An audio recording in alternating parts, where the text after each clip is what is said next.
Stop thinking like a slave. Parshat Beshalach begins with a pasuk, with a verse, which makes a remarkable claim. It tells us that God did not want to take the Jews out of Egypt on the quick route to Israel. Now, why did God not want to take the Jews on the quick route? Because God was afraid that if the Jews met war too quickly on their route out of Israel, the Jews would regret having been freed from slavery and would turn around and go back to Israel. And this particular concept, the concept of the Jews having a slave mentality, is a profound one. It is emphasized very much in the commentary of Ibn Ezra, as well as in the comments of the Rambam in his Moreh Nevuchim. There is this idea that a slave, after years of abuse, will not be ready to take full redemption in his hands. He will not be ready to go into the land of Israel. And therefore redemption has to take a detour to accommodate the Jews' slave mentality. Slave mentality means that after years of being a slave, there is a loss of confidence.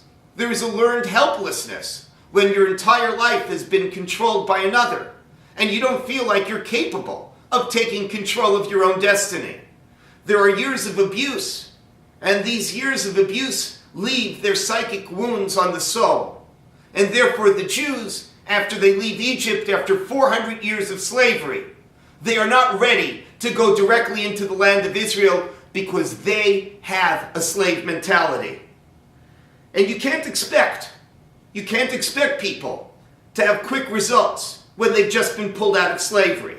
You can't expect someone who's lived through years of abuse to transform overnight. But at some point, people have to stop thinking like a slave.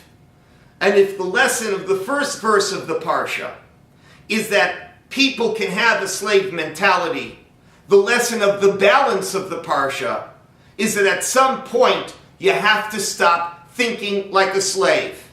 This is a lesson for the slaves that left Egypt, but it's really a lesson for all of us. Every one of us has faced some sort of a difficulty, and at some point we have to learn to stop thinking like a slave. Let me tell you an anecdote about a gentleman I was privileged to meet, a fellow by the name of Dr. Shmuel Yerfest.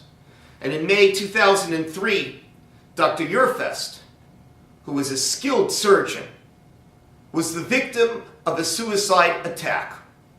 In this particular attack, he was blinded. As a surgeon, you need to have perfect vision to be able to do your surgeries, and if you're blind, you cannot perform surgery anymore. Dr. Yerfest, after the attack, sat at home depressed.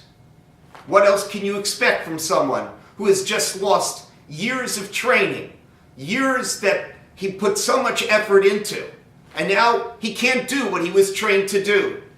And so he sat home, because it's impossible when you're a victim not to think like a victim.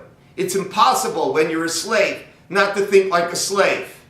But at one point, he just woke up one morning and said, it's time to stop thinking like a slave. And Dr. Yerfest went and retrained. And today he is a psychiatrist, and he is counseling others who have gone through similar trauma.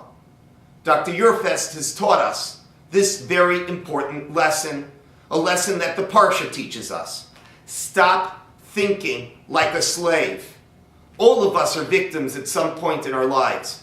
All of us need to take time to be able to heal those wounds. But at some point we have to stand up and say, stop thinking like a slave.